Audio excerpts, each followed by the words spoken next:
Cette émission vous est présentée par la Capitale Assurance Générale. Vos fabricants de motoneige, Ski-Doo, BRP et Yamaha. Et par Choco, fabricant des vêtements Ice Rock. Bonjour tout le monde, bienvenue à Histoire de Sentier. Pendant que moi, je suis à Mont-Laurier à l'édition 2014 de la Randonnée des Pros, on va vous montrer aujourd'hui des extraits de l'édition 2013. On a aussi Francine Saint-Laurent qui va nous parler du Grand Nord et les essais commencent aujourd'hui! Oh, oh, oh, oh! Yaha!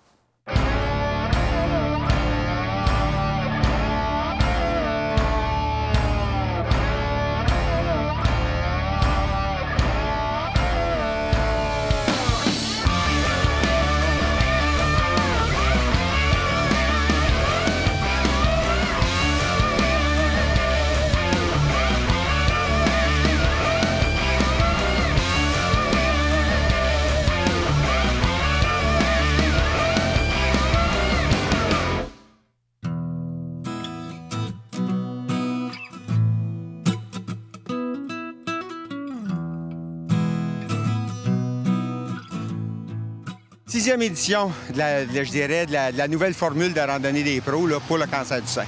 La nouvelle formule, bien, regarde la participation que là, je pense qu'on est même gâté par la température. Il fait pas froid, les pistes sont belles, il y a de la neige en quantité. Puis les gens reviennent année après année.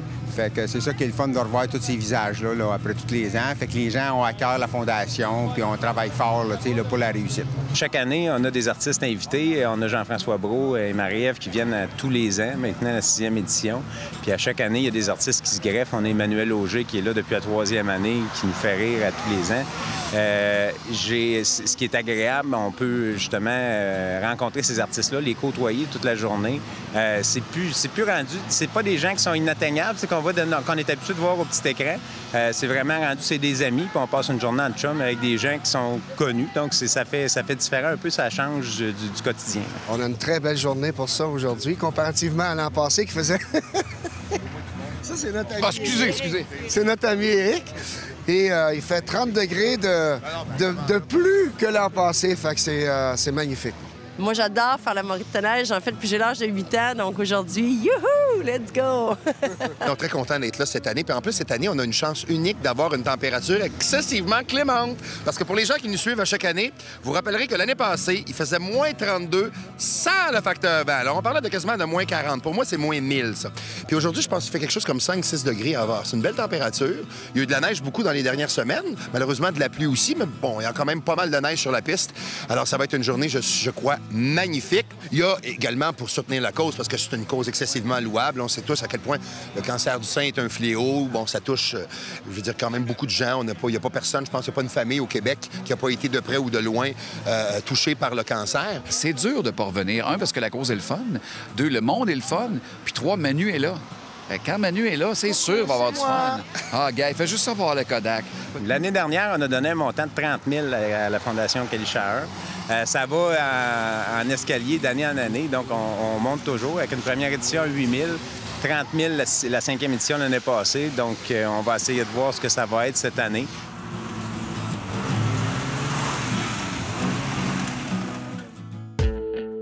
Cette semaine, Marc-André, on va parler hors-piste. Parce que le hors-piste est de plus en plus populaire au Québec. On a quand même des endroits extraordinaires où on peut s'amuser, mais la Fédération a décidé de s'impliquer un peu pour peut-être donner des balises ou pour ce sport.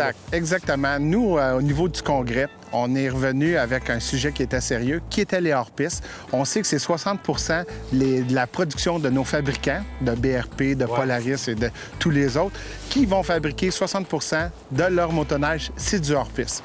Donc, l'hors-piste nous fait mal aussi un peu parce que c'est aussi relié au droit de passage. Les gens qui se promènent en dehors des pistes, bien, ils risquent de mettre en péril nos droits de passage. Alors, nous, on a décidé de voir comment est-ce qu'on pouvait organiser tout ça, orienter tout ça à l'intérieur de la fédération. Alors, on a fait un comité et puis on a fait un projet pilote. Le projet pilote a lieu en ce moment dans les Chic-Chocs, qui est l'endroit idéal pour faire du hors-piste. Et on va établir une stratégie, comment le déployer à la grandeur du Québec, parce qu'on a beaucoup d'espace pour se promener au Québec en hors-piste. Et ça consiste, mettons, en ayant une espèce de zone où on pourrait permettre le hors-piste. Mais ce qu'on veut arriver, c'est d'avoir vraiment des parcs d'amusement. OK. Vraiment des zones, des places qu'on a eu les acceptations des propriétaires ou en terre publique qui nous dit que les terres publiques nous appartiennent, donc on peut se promener. Alors, on veut avoir des places qui vont être reliées à la fédération, aux sentiers fédérés. Alors, à ce moment-là, bien, on va avoir plus de membres fédérés, on va devenir une fédération encore plus forte. Bien, je suis très content parce que moi, je suis un amateur d'hors-piste. J'aime ça en faire un petit peu. Tu sais, je suis pas un cascadeur complètement fou, mais j'aime ça. Et je suis content de savoir qu'il y a des endroits où on va peut-être pouvoir y aller. Là, tu me dis Chic Choc? Oui, dans les Chic Choc, c'est là qu'il y a notre projet pilote. Et je t'invite de venir en faire avec moi. Ben oui, je vais être là. J'attends mon invitation. C'est bien. Merci. Vous aimeriez partir en randonnée de motoneige avec l'équipe d'Histoire de Sentier? Eh bien, c'est possible. Vous avez juste à aller vous inscrire sur la page Facebook Histoire de Sentier et participer à notre concours pour gagner une randonnée avec nous, ainsi qu'un petit dodo au Rabascaloge. Si ça vous tente, Facebook.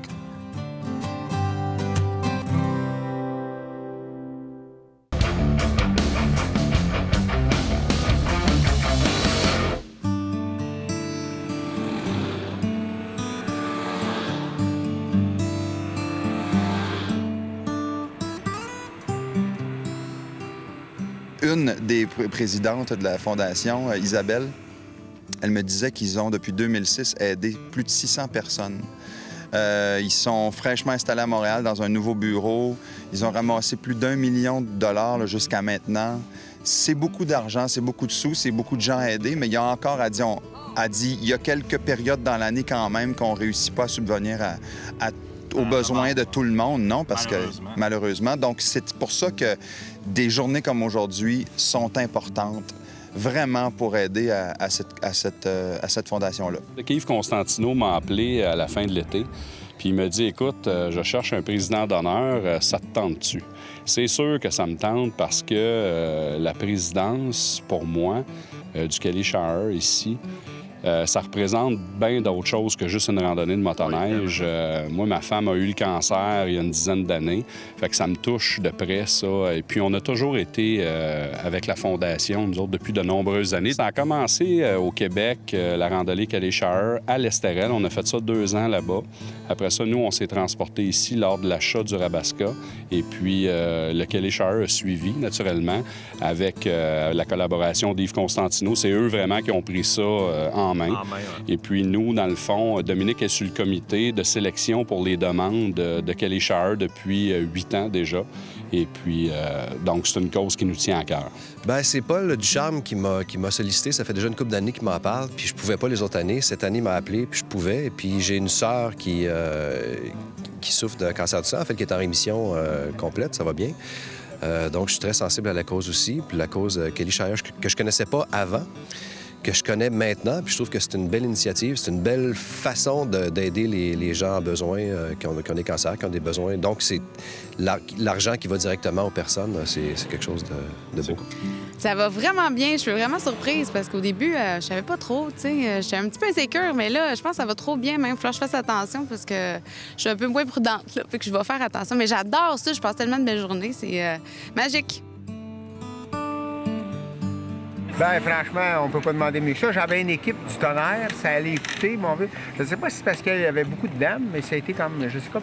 C'est certain. C'est certain, hein? Oui, tu c'est pour ça. J'ai juste vu une petite dame, là, tu sais, elle voulait faire un wally avec ça. Mais à part de ça, là, ça a vraiment bien été. Super, puis les sentiers sont d'une qualité exceptionnelle. Je pense que tout le monde ne peut pas faire plus qu'être content et emballé de randonnée.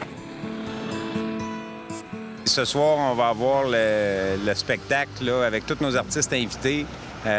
Donc, évidemment, c'est le clou de la soirée. C'est la partie qui est la plus agréable après une belle randonnée de motoneige, d'avoir un spectacle privé. Comme dirait mon ami Jean-François Brault, du plaisir, c'est bien tout ce que l'on veut. Du plaisir pour en allumer les feux. Tout le monde ensemble, on frappe des mains!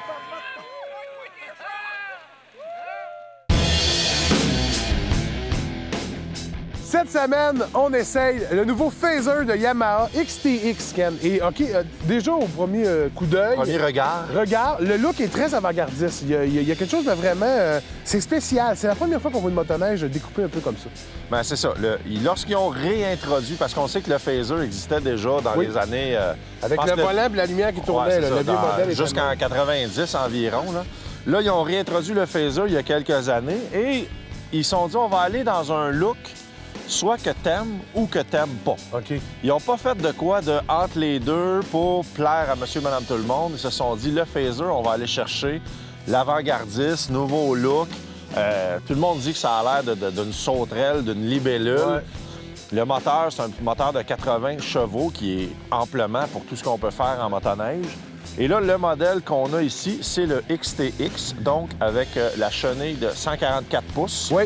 Donc, c'est une machine, pas une vraie pure et dure montagne, parce que lorsqu'on parle de motoneige de montagne, on est dans le 154. Oui. Là, on est dans le 144. Donc, une espèce d'hybride entre les deux, si on veut. C'est un hybride. La plupart des hybrides vont être des 137, 136, 138. Mais là, 144, on a une petite tendance de plus vers la motoneige hors piste. OK. C'est un moteur captant, premièrement, évidemment, mieux balancé. Puis c'est un moteur qui a du torque, là, du torque ou du torque, comme vous dites, par chevaux. Du torque là-là. Du torque là-là.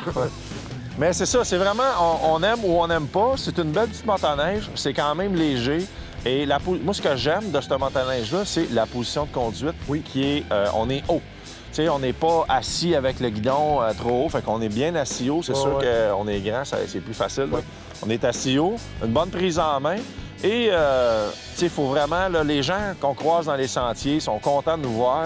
T'sais, ça fait complètement différent. Puis souvent, le monde font, ouais, c'est quoi cette motoneige?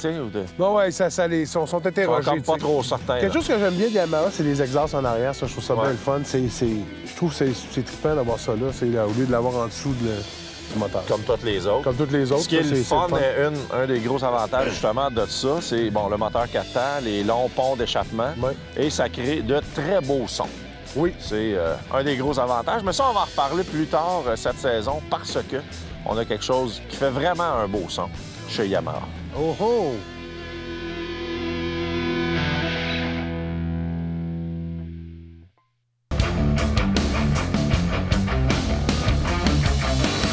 Cette semaine, dans notre chronique, on n'est pas sorti du bois. Ken, on parle de GPS et surtout de préparation avec un GPS. Bien, préparation de randonnée, bien planifier sa randonnée. C'est sûr que maintenant, avec la technologie, l'Internet, c'est facile d'avoir plus d'informations. Premièrement, le site web de la Fédération des clubs de motoneigistes du Québec, il y a une carte interactive. Oui. Donc, vous êtes capable d'aller directement sur le site web, aller voir, aller cliquer ou aller dans la région où vous voulez aller. Vous allez voir les surfaceurs où ils sont sur le tracé et en cliquant sur le sentier, on peut voir ça fait combien de temps qu'il a été surfacé. Ah! Ça, c'est assez le fun. Ça peut aider à comment préparer notre randonnée. On va-tu y aller par le sud, par le nord? C'est un bon outil. Deuxième chose, les fameux téléphones intelligents. Maintenant, on a des outils de navigation par téléphone qui sont faits pour la motoneige. On a e-motoneige qu'on connaît depuis quelques années, qui est disponible évidemment pour iPhone et les autres téléphones intelligents. Et là, du côté de la Fédération, j'ai parlé avec la personne en charge de ça. Il m'a dit qu'il travaillait sur un autre système qui irait peut-être mieux encore que e-motoneige. Ça reste à voir, c'est pas encore disponible. Un autre outil très, très, très important qui peut nous aider énormément, c'est les GPS. Premièrement, un bon GPS de sentier, mais comme celui-là, c'est important bien connaître son GPS, pas arriver dans le sentier lorsqu'on est dans le trouble et faire comme, bon, comment ça marche déjà. Et si vous n'êtes pas certain de bien être capable de faire vos tracés avec le GPS, ça peut se faire de l'ordinateur à partir de la maison avant la randonnée et souvent, certaines pourvoiries vont avoir le logiciel directement à la pourvoirie pour vous mettre à jour ou pour vous aider à tracer vos sentiers. Le Montana 650, qui est un excellent GPS à l'épreuve de l'eau, qui est vraiment fait pour la conduite des véhicules en route. L'écran est large. Celui-ci nous vient des gens de chez Raytech à Laval. C'est vraiment des spécialistes en GPS. Même, il y a des gens là-bas qui vont vous offrir de faire la programmation de votre GPS pour vous Et ça, c'est très important pour s'assurer que c'est bien fait. Si on prend un GPS comme celui-ci, qui est plus un GPS standard qu'on va pouvoir mettre dans notre voiture, il y a certains modèles de ces GPS-là qu'on peut mettre une carte. Par contre, évidemment, on n'aura pas la topographie, il va être capable de gérer moins d'informations, mais ça se fait toujours. Merci, Ken, de ces informations-là. Fait que, vous le savez, si vous avez besoin d'un GPS, bien, il y a une gamme extraordinaire. Ce reportage sur les Rangers du Grand Nord vous est présenté par la Capitale Assurance Générale, l'assureur québécois des motoneigistes, en collaboration avec Sport Colette Rive-Sud. Le motoneige, c'est vraiment un sport extraordinaire et c'est vraiment un loisir et je comprends que les gens adorent ça. Mais quand on va dans le Grand Nord, c'est une autre paire de manches parce que les Inuits l'utilisent pour faire la chasse et la pêche. Et dans le cas qui me concerne, j'ai suivi pendant une semaine les Rangers. Les Rangers, ce sont des gens qui partent en motoneige pour aller sauver des gens sur les banquises. Et donc, ils ont un entraînement de 12 jours par année, offert par la Défense nationale. Ils sont formés pour la recherche et sauvetage. Ce sont des volontaires, il y a des Blancs, mais la majorité, ce sont des Autochtones qui vivent dans les régions extrêmement éloignées du Grand Nord. Il existe 32 patrouilles de Rangers au Québec. Dans le cas qui me concerne, je suis allée à Ivo-Ivik. Ivo-Ivik, c'est le village le plus au nord du Québec. Alors, c'est très loin, là. C'est situé juste devant le détroit du Tson.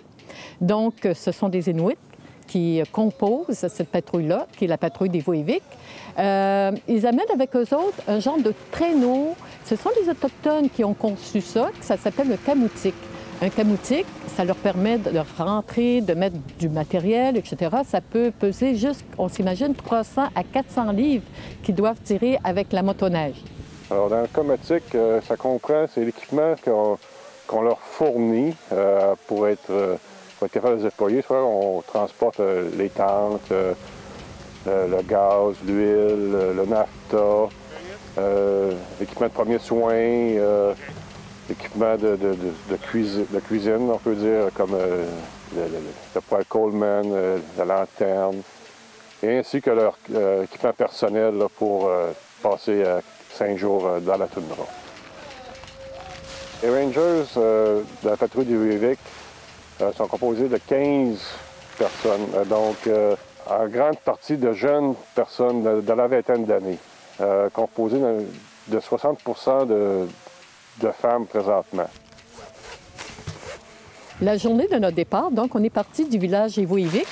On a rempli vraiment les camoutiques, ces genres de traîneaux-là, pour se rendre à la rivière Kovik, qui est quand même de bonne distance du village. Il faut se rendre plus au sud. Ces traîneaux-là peuvent peser facilement avec le matériel de 300 à 400 livres. Il a fallu vraiment attacher ça. On a pris vraiment beaucoup de temps à attacher les toiles qui embarquent par-dessus, parce qu'il ne faut rien perdre. Alors, on s'imagine si on perd quelque chose sur le trajet, un poêle Coleman ou quelque chose de survie, on est fait. On a mis environ 3 bonnes heures pour parcourir seulement 100 km pour nous rendre à la rivière Kovik.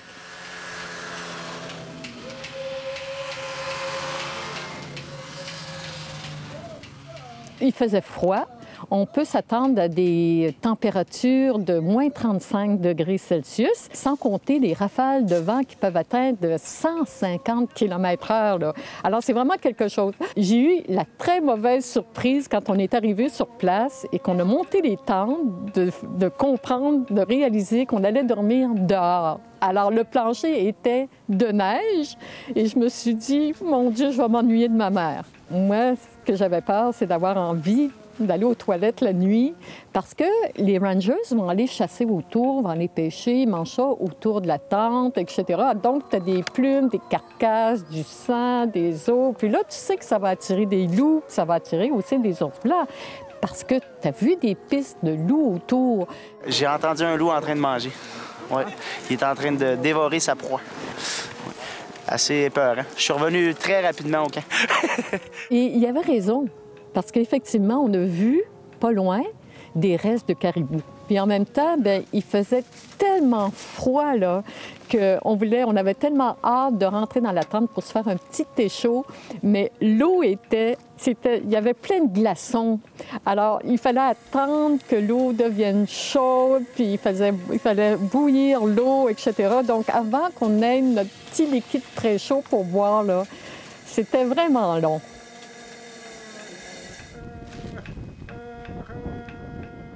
Des fois, on va se placer à côté des cabanes de chasseurs, parce que lorsqu'on fait une mission de recherche-sauvetage, cette cabane peut devenir un endroit pour la personne qui a été retrouvée, lui donner un confort et les premiers soins qu'il aurait besoin. En dedans de 24 heures, la personne est retrouvée, puis est ramenée au village pour les premiers soins. 98 du temps, la personne est retrouvée. Le 2 c'est que c'était des conditions extrêmes et puis qu'il n'y avait rien à faire. On ne pouvait pas faire plus que ce que le Ranger pouvait faire.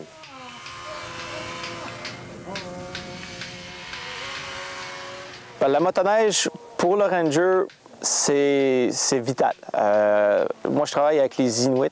Puis les Inuits, c'est une liberté. L'hiver, tout le nord devient vivant. Faire des kilomètres et des kilomètres en motoneige sur des froids intenses, dormir sur des tentes, vivre dans des conditions extrêmes. Les Rangers, c'est ça qui m'a beaucoup surprise. Ils vont reculer devant rien, mais rien pour secourir ou pour aller aider leurs prochains ou des gens qui sont dans des situations où ils ont vraiment besoin d'aide, que ce soit le pêcheur ou le chasseur qui s'est perdu là, à quelque part dans la toundra.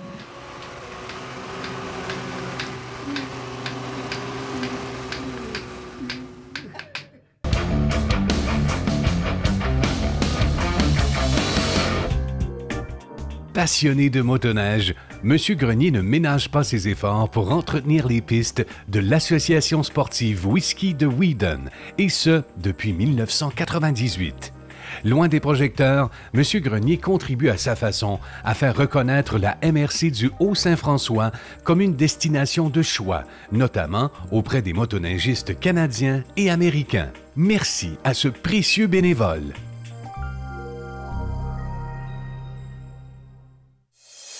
Participez au grand concours Plaisir sur neige et sur terre de la Capitale Assurance Générale et courez la chance d'être l'un des 4 gagnants d'une motoneige ou d'un quad. Les gagnants seront dévoilés à l'événement Plaisir sur neige et sur terre qui se déroulera le samedi 1er février 2014 à la ville de Saguenay. Venez y rencontrer notre animateur, Philippe Laprise. Pour plus d'informations et pour participer, visitez le rds.ca/HDS. C'est déjà tout pour Histoire de Sentier. Merci d'avoir été là. La semaine prochaine, on est du côté de Chibougamau, au raid de Montréal, où Ken a vécu une aventure assez extraordinaire, merci. Et les essais de motoneige se poursuivent. Yo! Bonne semaine! Cette émission vous a été présentée par la Capitale Assurance Générale, vos fabricants de motoneige Ski-Doo, BRP et Yamaha, et par Choco, fabricant des vêtements Ice Rock.